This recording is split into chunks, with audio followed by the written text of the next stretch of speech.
কলা পাতার ডুরি দিয়ে মাছ ধরার এক অভিনব কৌশল হচ্ছে গ্রাম বাংলার। প্রিয় দর্শক, আপনারা দেখতে পাচ্ছেন আমার সামনে তিনজন। তো একজন কিন্তু কলা পাতার একটি ডুরি টেনে নিয়ে যাচ্ছে।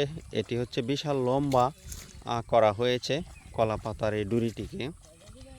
তো এই কলা পাতাগুলো, অনেকগুলো কলা পাতা একসাথে জোড়া লাগিয়ে তারপর এতটুকু লম্বা করা হলো। এই দেখুন, এই প্রান্তে আছে একজন, সে টানবে, আবার ওই প্রান্ত থেকে একজন টানবে। আপনারা আশা করছি বুঝতে পেরেছেন। আর ওই যে অনেকটা দূরেই যাকে দেখতে পাচ্ছেন, তার হাতে রয়েছে একটি জালি। সেই জালিটি, এই যে দেখুন, এখানে সে জালিটি ধরবে। এই যে দেখতে পাচ্ছেন, সে জালিটি ধরলো। আর ওই দুই প্রান্ত থেকে দুইজন দেখুন এই কলা পাতার ডুরিটিকে টেনে টেনে নিয়ে যাচ্ছে, সেই সঙ্গে কিন্তু মাছগুলো যাচ্ছে। প্রিয় দর্শক, শেষ পর্যন্ত পাশে থাকলে দেখতে পাবেন এভাবে গ্রাম বাংলার মানুষ কি পরিমাণ মাছ ধরতে সক্ষম হয়। আমি আপনাদেরকে দেখাবো আজকের ভিডিওতে। তো আশা করছি শেষ পর্যন্ত পাশে থাকবেন এবং ভালো লাগবে। আপনার সেই শৈশব হয়তো মনে পড়ে যাবে, শৈশবের স্মৃতি হিসাবে আপনি এই ভিডিওটি শেয়ার করতে পারেন। যারা গ্রামে বড় হয়েছেন তারা কিন্তু মাছ ধরার এই পদ্ধতিটির সাথে অবশ্যই পরিচিত।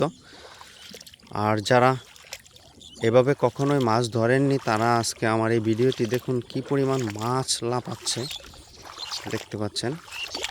মাছগুলো লাফিয়ে লাফিয়ে যাচ্ছে, আর অবশিষ্ট মাছগুলো কিন্তু ওই জালের ভিতরেই ঢুকবে। আমি আপনাদেরকে দেখাই,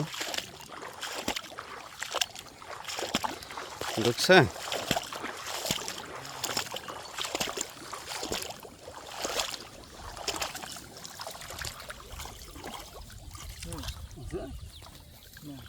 বেলি টোসে মাছ কমে গেছে। হ্যাঁ, তো এই হচ্ছে মাছের শেষ পর্যন্ত রেজাল্ট।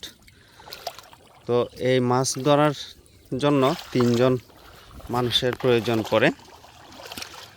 আপনারা দেখতে পাচ্ছেন, একজন এই জালটিকে ধরে, আর দুইজন এই কলা গাছের যে কলা পাতার যে ডুরি আছে, এই ডুরি টেনে টেনে দূর থেকে মাছগুলোকে নিয়ে আসে। তো এই আনন্দ উপভোগ করার জন্য আমিও সকালবেলা চলে আসলাম আমাদের এই বিলে। দেখুন, এটা বিশাল একটি বিল। বিলের একটি কিনারা এভাবে মাছ ধরা হচ্ছে, গ্রামের ছেলেপেলেরা এভাবে মাছ ধরে।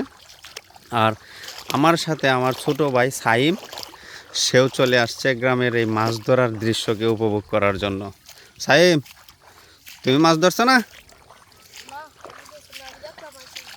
এই যে সাইম দেখতে আইছে মাছ কীভাবে ধরা হয়।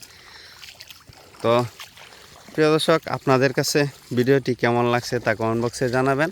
আমরা কিন্তু আরও একটি এই খেউ দেওয়ার জন্য প্রস্তুতি নিচ্ছি, আপনারা দেখতে পাচ্ছেন। তো এই খেউটি আমাদের পরবর্তী ভিডিওতে আসবে। ধন্যবাদ এতক্ষণ পাশে থাকার জন্য।